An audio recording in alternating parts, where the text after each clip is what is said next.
What's good, family? It's your friend in the gospel, Pastor A.T. Robinson, back with another video. And today we're going to talk about the two things that I learned on this year so far. And hopefully it blesses you as it is currently blessing me. We'll say I have not mastered this at all, but I know what the goal is and I know what to work on. Talk about it. And both of them deal with how I talk, what I say, when I say it, those type things. Now, let's deal with the first thing. The first thing deals with the ability to ignore people. I have the tendency sometimes when people talk to me and they say things, sometimes they say petty things, they snipe me a little bit. I'll respond. I'll be in my flesh. I know I should not be in my flesh, but sometimes I am. I'm a human. I'm working on that. But the point is, sometimes me sniping at these people will cause them to have a counterattack, if you would, and then I may retaliate, and then you go back and forth, and it's something that you really shouldn't do. It's not healthy. It's not good for your relationship, and depending on who it is, you can damage your relationship. That's not good at all. And so, what I've learned to do right now is if somebody says something to me, and I know they snipe me, even if I don't know they snipe me, but I know that they may have said something. So, because sometimes people don't realize they say stuff. Sometimes they do, but I don't know that. All I know is how I'm going to respond. And it's what I do now is I don't respond. So sometimes they say, "Oh, you're ignoring me," or sometimes they say, "Well, did you hear me?" And I respond, "Yes, I heard you," and no, I'm not ignoring you, or yes, I am ignoring you. Whatever the case may be, just don't respond, and you don't have to respond. You don't always have to engage. You don't always. Some people want that interaction. They want that entanglement, if you would. They want that hectic drama and stuff all the time. They feed off of that. The problem is they're not just feeding off the drama, they're feeding off of you, and they're slowly but surely draining your energy. And at this stage in my life, as I grow in God and grow in life and just get a little bit older, I don't need my energy drained because I want to be productive. I want to be blessed. I want to have a happy life.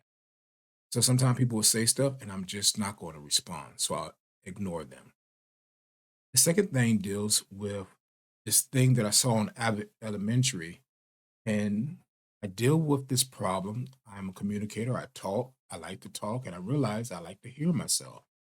I was with my aunt and my wife in last year May, and I was just so happy to see her and interact and to share my story, the things that God was doing in my life, and just talk. And she said something to me. She said, "You really like to hear yourself talk." She wasn't being mean, but she was just being completely honest. And if I was being honest with myself, I have to say yes. Now that I am growing, I realize I have a problem. I have a communication problem. I don't know when to stop. So when I'm watching Abbott Elementary, I see this scene, and the lady says, "This person has not learned the acronym WAIT, which is why am I talking?" And just to break it down real quick, it has two paths really. The first path says, I have something really important to say and or a very strong opinion to share. You have really something important to say and you just want to say it has to be said, then yes, I'm going to talk. If you have a strong opinion on the subject and you just want to go forth and say what you have to say, that makes sense. All right. Now, but the important question to ask after that is this the right time to do it? Because even though you have something important to say, and sometimes you have a strong opinion, it may not be the right time to do it. All right. So if the answer is no, if it's not the right time, then you have to ask yourself the question again, why am I talking? If the answer is yes, then you got to get to the point and be concise. All right.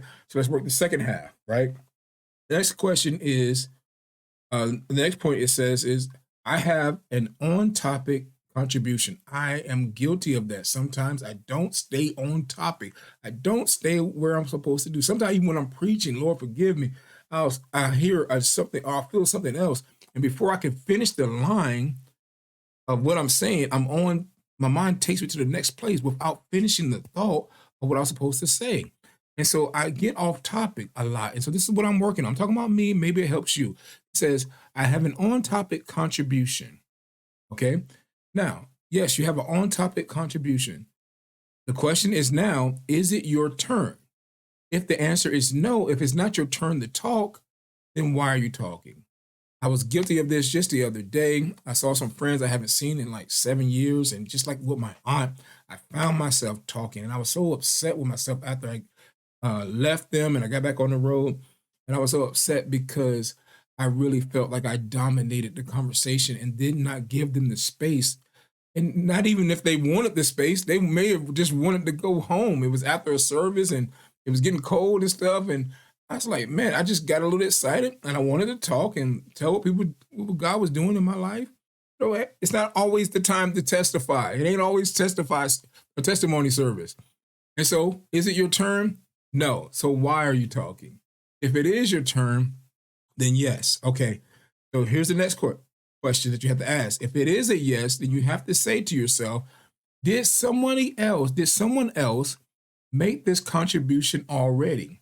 Because if you're just saying the same thing that the other person said, either one, you're not listening to the conversation at all. You're probably just waiting to know when you can talk again, or you're just being redundant and you're not adding anything. You're not reading the room.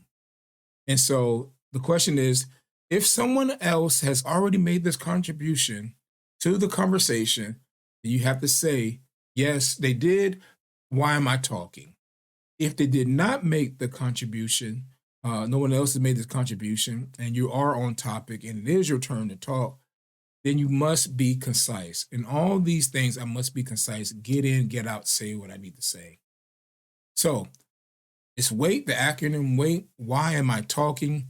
Consider this question before you begin. This is what I'm working on. I'm working on ignoring the drama and the pettiness in my life, and I'm working on understanding when's the right time to talk. Here's the reason why. Because your words have value. And just like with money, if everybody has $1 million, then $1 million is not valuable. But if one person has $1 million and the other person only has 100 or 10, the person who has the most is the most rare. And I have to make sure that the words that I speak are concise and that they are rare. So hopefully you learned something from watching this video. I learned something from going through this. Y'all pray for me. It's not easy. It's very difficult, but I'm trying to grow. And ultimately, everyone should be trying to grow as well. If this bless you, please consider giving a like and making a comment on whatever God is working on you with. And we'll get after this and do more videos going forward. If you're not already following or subscribed, please consider doing so as well. Go in peace. Have a wonderful day and continue to grow. Because why am I talking?